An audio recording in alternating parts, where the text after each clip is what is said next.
কোনো নারী যদি 5 ওয়াক্ত সালাত আদায় করে, রমজান মাসের সিয়াম পালন করে, নিজের লজ্জাস্থানের হেফাজত করে, পর্দার বিধান মেনে চলে, ইসলামিক অনুশাসনগুলো মেনে চলার চেষ্টা করে, তাহলে কি বলবেন এই নারী জান্নাতে যাবে? এই প্রশ্নের উত্তর জানার আগে আমাদেরকে জানা উচিত যে জান্নাত বা জাহান্নাম পাওয়ার বিষয়টা একেবারে আল্লাহ সুবহানাহু ওয়া তাআলার হাতে।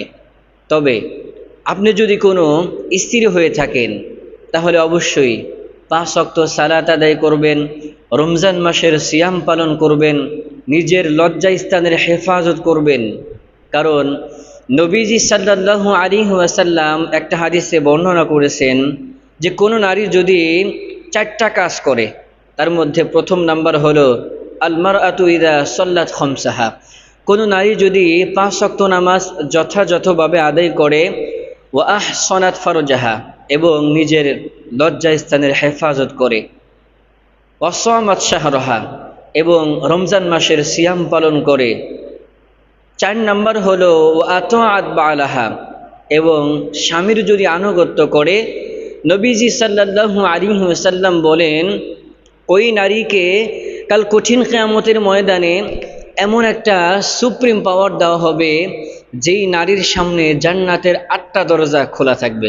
সুবহানাল্লাহ, 8টা দরজা। এই 8টা দরজা সমূহের মধ্য থেকে যে কোনো একটা দরজা দিয়ে সে জান্নাতে প্রবেশ করতে পারবে।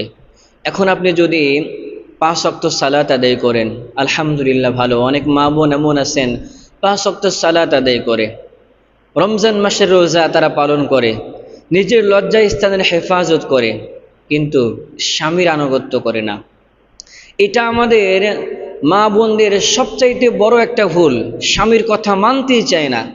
অনেক মা বোন এমন আছে স্বামীর সাথে তর্ক করে, স্বামীর কথায় কথায় স্বামীকে খোঁটা দেয়। অনেক মা বোন তো এত বড় আঘাত করে যে সে নিজে বুঝতেই পারে না যে আমার স্বামীকে আমি কত বড় কথা বললাম। জীবনের কোনো একটা সময়ে যদি স্বামীর কাছ থেকে একটা জিনিস চাইলো, এটা যদি পাইতে দেরি হয়, আমরা অনেক মা বোন এমন আছি আমরা বলে ফেলি জীবনে তোমার কাছ থেকে কোনো কিছুই পাইলাম না। দেখেন, একজন পুরুষ তার স্ত্রীর জন্যে, তার পরিবারের জন্যে সকাল থেকে নিয়ে সন্ধ্যা পর্যন্ত বাহিরে রোদে পুড়ে খাটতে থাকে, কিন্তু কার জন্যে? পরিবারের জন্যে।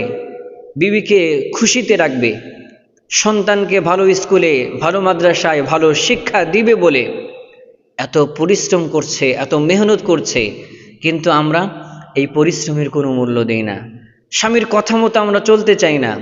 স্বামী যদি বলে আজকে ঘর থেকে বের হবা না, স্বামী যদি বলে আজকে তোমার বাবার বাড়ি যাইতে পারবা না, স্বামী যদি বলে এই জামা, এই শাড়ি, এই 3 পিসের দাম একটু বেশি, একটু কমের মধ্যে নাও, আমরা মানতে চাই না।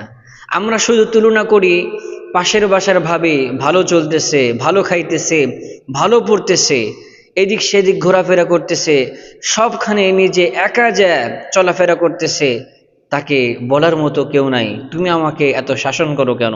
মনে রাখবেন, আপনার স্বামীর শাসন আপনার জন্য মোহাব্বত, আপনার জন্য ভালোবাসা।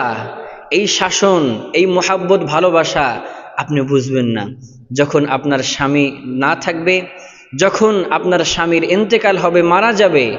এই স্বামীর শাসন আপনাকে অনেক মনে রাখবে।